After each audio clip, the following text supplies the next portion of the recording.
2 just okay.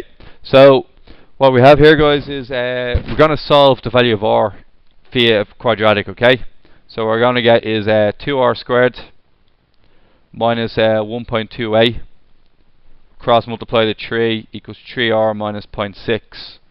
2r squared minus 3r.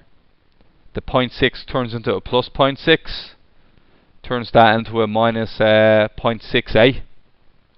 Everybody happy enough with that? Now, once that's done, we have I'm going to multiply everything by 100 to get 200r squared minus 300r minus 68 equals 0. Now, you can divide by 6 here to get, divide by 4 to get 50r squared minus 75r minus 17. Now, to be honest, guys, I would minus b that.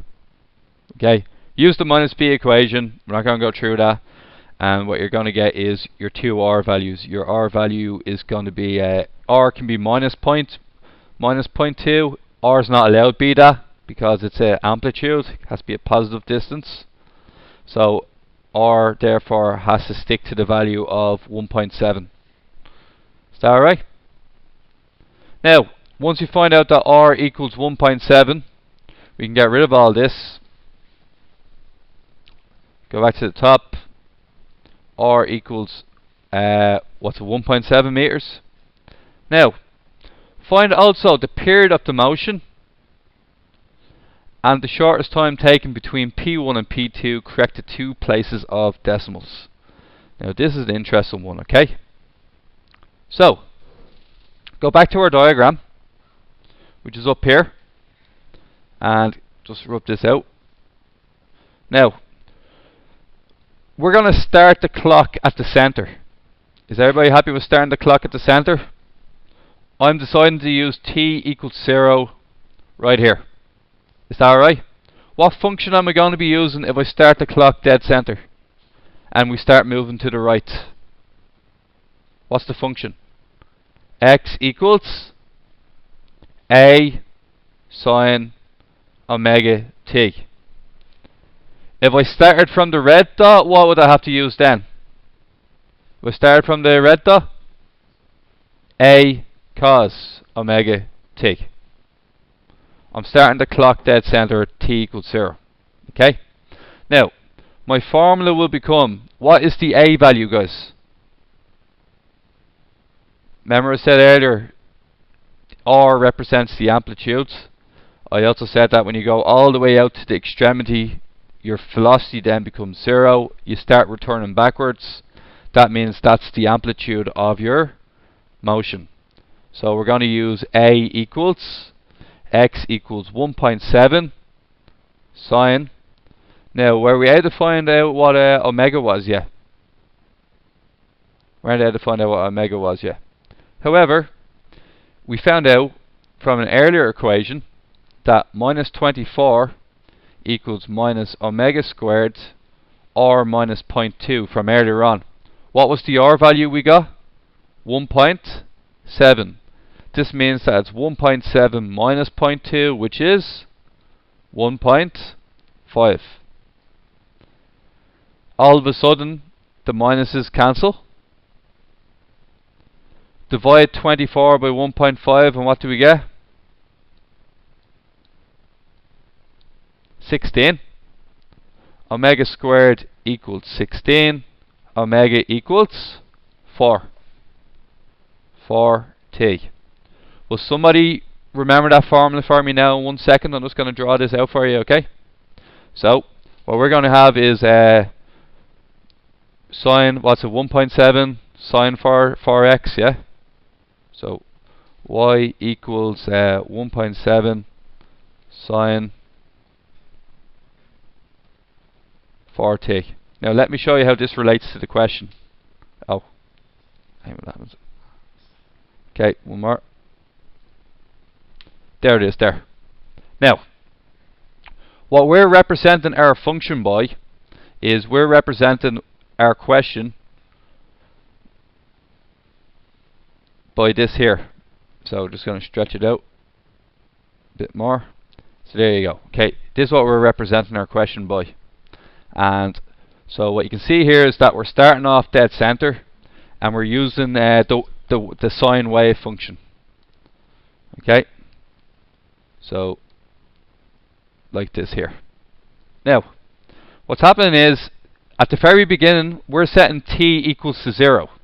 So we're setting t equal to 0, which is here, and the sine function matches that at 0, 0.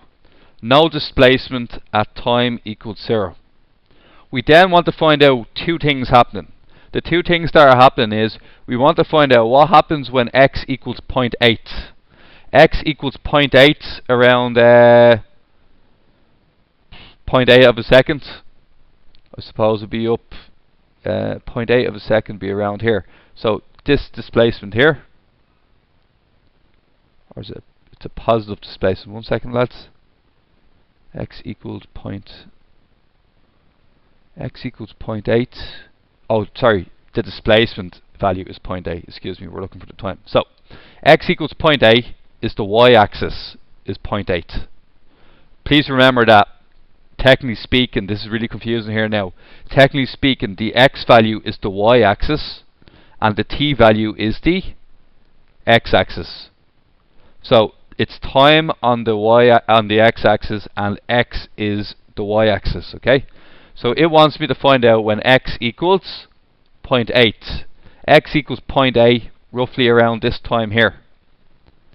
Then it also wants me to find out when is a point P2, a distance 1.2 meters away, that's x equals 1.5. And x equals 1.5 is located where, guys? Here. It wants me to find out what is the time difference between these 2 points on your motion. So it wants me to find out the value of this here. So here's how we're going to go about doing it. We get our value, and we just delete that now. We get our value, and we put it in as x equals 1.5 equals 1.7 sine 4t. Everybody happy with that? Our x value therefore is going to be 1.5 divided by 1.7 equals sine 4t. Can somebody sine inverse that for me?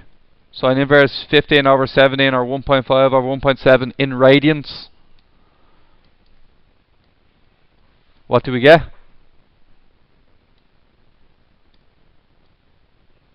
Anybody?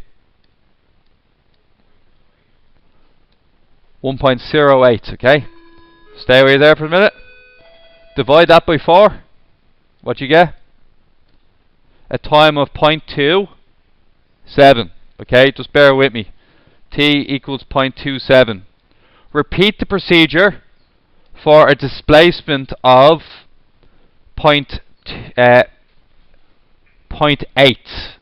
So same procedure except it's 0.8 instead of 1.5. 0.8 divided by 1.7 equals sine 4t. Somebody sine inverse 0.8 over 1.7. What you get? Anybody? 0.8 over 1.7 is 0.49 roughly. 0.49 divided by 4. Anybody? Sorry? 0.1. Now, to wrap this up, guys, please remember 0.27. Please remember 0.12. Look at this. Okay, this should work out perfectly in a second. 0.27 and 0.122. 0.27 is this one here, and 0.122 was roughly the first time, hence matching up to our diagram. The differences in the time is how long it took. So it's 0.27 minus 0.122, and your answer is going to be 0.148 of a second. Okay.